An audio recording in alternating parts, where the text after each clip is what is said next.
இந்த ஒரு லாட்ஜு 290 ரூபா.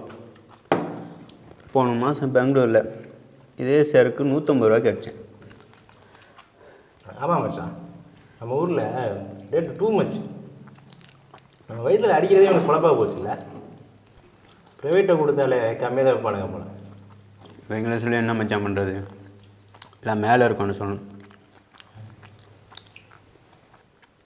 கடவுளா? அப்படி தன்னைத்தானே நினச்சி சுற்றுறானுங்கள அறிவாளிங்க, அவங்கள சொன்னேன். ஓ சங்கீஸா? அதே அதே.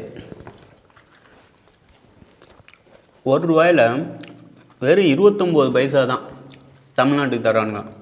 நியூஸில் பார்த்தேன். என்ன மச்சான், அதுக்குள்ளே இவ்வளோ பாலிடிக்ஸ்? எப்போ 3வது ரவுண்டுக்கு அப்புறம் தானே socio political discussion. Why you are talking too early? வெறி ஆகுது மச்சான். நம்ம இங்கே கடந்துட்டு இவ்வளோ கஷ்டப்பட்டுருக்கோம், அங்கே எவனோ ஒருத்தன் கால் மேலே கால் போட்டு நம்மளை போட்டு ஓச்சேன் மச்சான். Sorry to interrupt. ஒரு ரவுண்ட் சொல்லுவோம்மா? சொல்கிறா சொல்லு. நான் இப்போ சொல்லு ராம்ஸு. I'm all S. சரி, காசை பற்றி நான் எதுவுமே சொல்ல. ஏன்னா எல்லாருமே கொள்ளையடிக்கிறாங்க. நம்ம அக்ரம் போயிருக்கான்ல, நம்ம அடிபாயா? போன மாதம் அவன் ஆளை பார்க்குறதுக்கு மத்திய பிரதேஷ் போயிருக்கான். ஐஸ்வர்யாவையா? மெடிக்கல் படிக்கிறாள் அவதான்டா. பார்த்துட்டு மேட்ரு பண்ணலான்னு ரூம் புக் பண்ணியிருக்கான். ஓகே கேளு.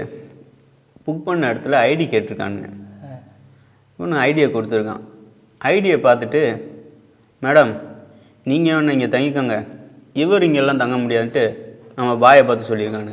ஃப்ரெண்டாச்சு. அப்புறம் என்னாச்சு ஏன்னு கேட்டதுக்கு, இந்த ஏரியாவில் ஒட்டுக்கா முஸ்லீம் பையனையும் இந்து பொண்ணையும் தங்க விட மாட்டோம், அப்படி பண்ணால் மத கலவரம் வரும் அப்படின்னு சொல்லியிருக்காங்க. மத கலவரம் என் மயிர். இவனுங்க ஒஸ்ட்டு பண்ணுறானுங்க ராம்ஸு. அது கூட பரவாயில்ல, அந்த பொண்ணுகிட்ட மிரட்டி வர விட்டுருக்கானுங்க. ஒழுங்காக ஓடிடும், இல்லைன்னா காலேஜில் கம்ப்ளைண்ட் பண்ணிடணும்.